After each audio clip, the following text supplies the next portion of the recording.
अस्सलाम वालेकुम, मेरा नाम डॉक्टर नूरीन इकबाल है। मैं कंसल्टेंट गायनेकोलॉजिस्ट हूँ। आज हम बात करेंगे पोस्टमार्टम डिप्रेशन के बारे में। पोस्टमार्टम डिप्रेशन को आसानी के लिए हम 3 हिस्सों में तकसीम करते हैं ताकि आपको ये अच्छे तरीके से समझ आ जाए।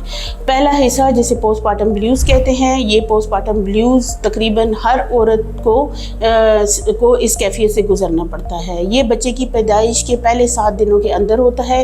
इसमें औरत को मुख्तलिफ़ किस्म के ख़यालात आते हैं। उसको लगता है कि शायद उसको इग्नोर किया जा रहा है या फैमिली उसकी तरफ तवज्जो नहीं दे रही। दूसरा, बच्चे की जो रूटीन होती है, रात को जागता है और दिन को सोता है, और इसके अलावा बच्चे को दूध कैसे पिलाना है, बच्चे का पैम्पर कब चेंज करना है, बच्चे को कैसे उसको बहलाना है, ये सारी चीज़ें औरत को डिप्रेशन की तरफ लेके जाती हैं। क्योंकि प्रेगनेंसी में औरत को अपनी फैमिली से एक्सपेक्टेशंस होती हैं, उसको अपने हस्बैंड से एक्सपेक्टेशंस होती हैं, और साथ ही उसके अंदर हार्मोनल चेंजेस आ रही होती हैं जो इसकी एक्सपेक्टेशंस का लेवल और बढ़ा देती हैं। इसमें मदर जो है मेंटल स्ट्रेस में चली जाती है। उसको ये ज़हन में उसके ख्यालात आने शुरू हो जाते हैं कि फाइनेंशियल प्रॉब्लम्स अगर घर में हैं तो बच्चे के मामलात कैसे पूरे होंगे, उसके पैम्पर्स कैसे पूरे होंगे, उसका अगर दूध बच्चे को नहीं वो पिला सक रही तो दूध कहाँ से आएगा, हस्बैंड की सैलरी सही नहीं है या हस्बैंड के साथ रिलेशन सही नहीं है। इसके अलावा अगर इन लॉज के साथ रिलेशन नहीं है सही, या प्रेगनेंसी प्लान थी या अनप्लान्ड थी,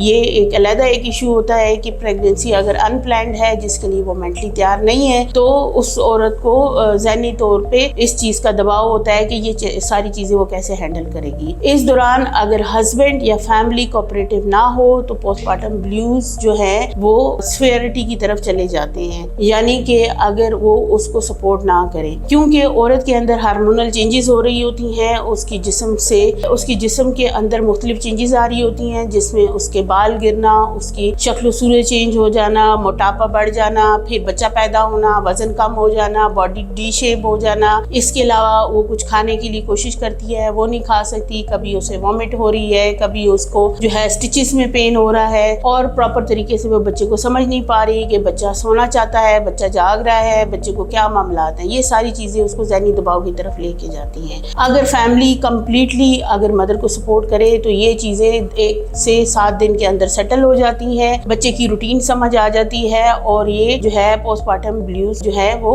रिकवर हो जाते हैं, यानी कि ख़त्म हो जाते हैं। इन 7 दिनों में मदर को और हस्बैंड को ये समझ आ जाता है कि बच्चे को कैसे हैंडल करना है, उसकी रूटीन उनको समझ आ जाती है, और वो फिर उसके साथ ही पोस्टमार्टम ब्लूज़ जो है आहिस्ता आहिस्ता जो है रिकवरी इसमें होनी शुरू हो जाती है। इसके बाद अगर इस चीज़ को कवर ना किया जाए और ये चीज़ बढ़ती जाए और औरत की एक्सपेक्टेशंस जो हैं वो नेगेटिविटी की तरफ चली जाए और दिमाग में उसके जहन में ये बातें आनी शुरू हो जाएं कि उसको इग्नोर किया जा रहा है या उसकी तरफ तवज्जो नहीं दी जा रही या वो बच्चे को हैंडल प्रॉपर तरीके से नहीं कर रही या फाइनेंशियल इश्यूज ऐसे हैं कि जो प्रॉपर तरीके से सॉर्ट आउट नहीं हो रहे, तो फिर ये पोस्टमार्टम डिप्रेशन की तरफ चले जाते हैं। इसमें ज़रूरी है कि अगर ऐसी कोई अलामात जैसे कि बात बात पे रोना, या आपको खाने का दिल नहीं कर रहा, या आपको नींद नहीं आ रही, या आपके हस्बैंड से रिलेशन नहीं सही हो रहे, या आपको किसी चीज़ की तरफ आपका तवज्जो नहीं हो रही, या आपको अपने ही बच्चे से इरिटेशन शुरू हो गई है, तो आपको चाहिए कि अपनी फौरी तौर पे अपनी गायनेकोलॉजिस्ट से रुजू करें और उसके पास जाएं और उससे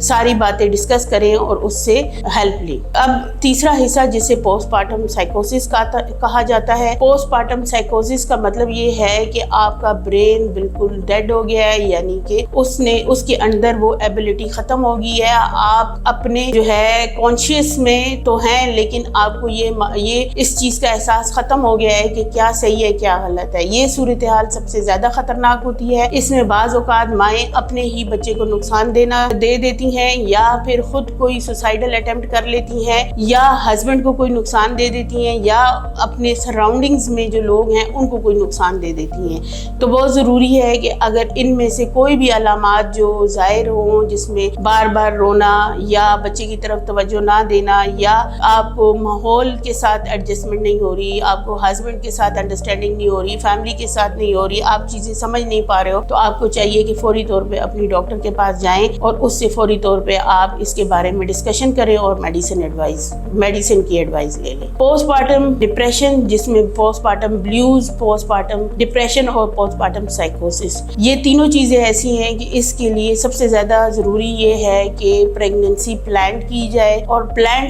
کرنے میں سب کچھ شامل ہے، جس میں فائنینشیل ایشوز شامل ہیں، جس میں بیبی کا جینڈر شامل ہے کہ آپ کو میل یا فیمیل بیبی اگر کوئی بھی ہوتا ہے تو آپ اس کو کیسے ہینڈل کریں گے۔ اس کے علاوہ فیملی کے ریلیشن شامل ہیں، اس کے علاوہ ہسبینڈ کی سپورٹ شامل ہے۔ اگر یہ ساری چیزیں موجود ہوں گی تو post partum blues, post partum depression اور پوسٹ پارٹم سائیکوزس سے عورت کو بچایا جا سکتا ہے۔ اس کے لیے بہت ضروری ہے کہ پیشنٹ کو ہیلدی فوڈ دیا جائے، اس کا خیال کیا جائے اور اس کی کاؤنسلنگ کی جائے۔ جو سب سے زیادہ امپورٹنٹ ہے وہ ہسبینڈ کا ریلیشن اور ان لاز کا ریلیشن بہت ضروری ہے۔ Thank you.